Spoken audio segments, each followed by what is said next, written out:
We begin in the Middle East, where President Joe Biden has secured a major diplomatic win after getting Israel and Lebanon to agree to a ceasefire.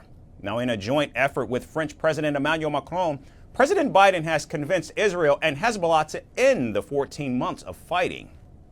Today, I have some good news to report from the Middle East. I just spoke with the Prime Minister of Israel and Lebanon.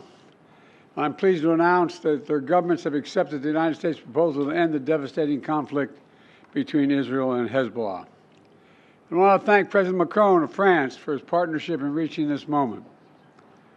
For nearly 14 months, a deadly conflict raged across the border that separates Israel and Lebanon. A conflict that began the day after the October 7 attack by Hamas on Israel. Hours later, at 2 a.m. in the morning, Hezbollah and other terrorist organizations backed by Iran attacked Israel in support of Hamas.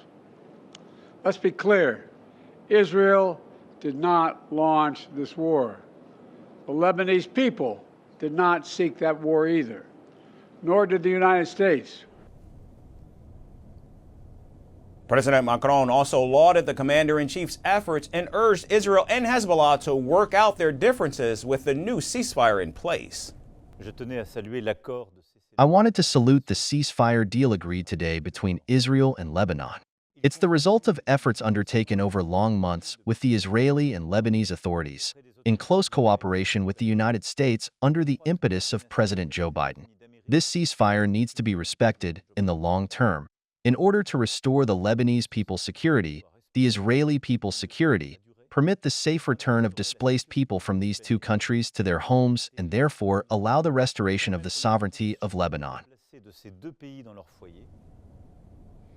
Now, here's what we know about the latest ceasefire. Over the next 60 days, both Hezbollah and Israel will withdraw from southern Lebanon. The Iran-backed group will move north of the Litani River, which is 20 miles away from the Israel-Lebanon border, and at least 5,000 Lebanese troops will be deployed in southern Lebanon, who will ensure that Hezbollah doesn't return to the region.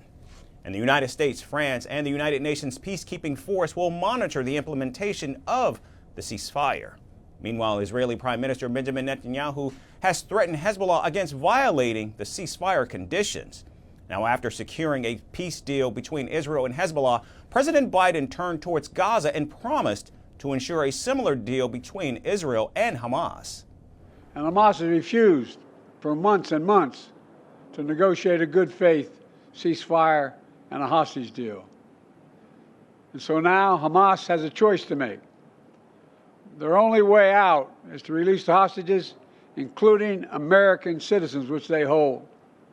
In the process, bring an end to the fighting, which would make possible a surge of humanitarian relief. Over the coming days, the United States will make another push with Turkey, Egypt, Qatar, Israel, and others to achieve a ceasefire in Gaza. With the hostages released and the end of the war without Hamas in power, that becomes possible. Once heavily criticized for his Middle East policy, President Joe Biden has delivered a ceasefire between Israel and Lebanon and is now working towards peace in Gaza as he completes his final days in office. And after the ceasefire deal, Hamas has now informed mediators in Egypt, Qatar, and Turkey that it too is ready for peace. However, some questions still remain. For example, how long will the ceasefire last? Will Hamas release the hostages, and will there be any compensation for the millions of civilians who have been affected by this war?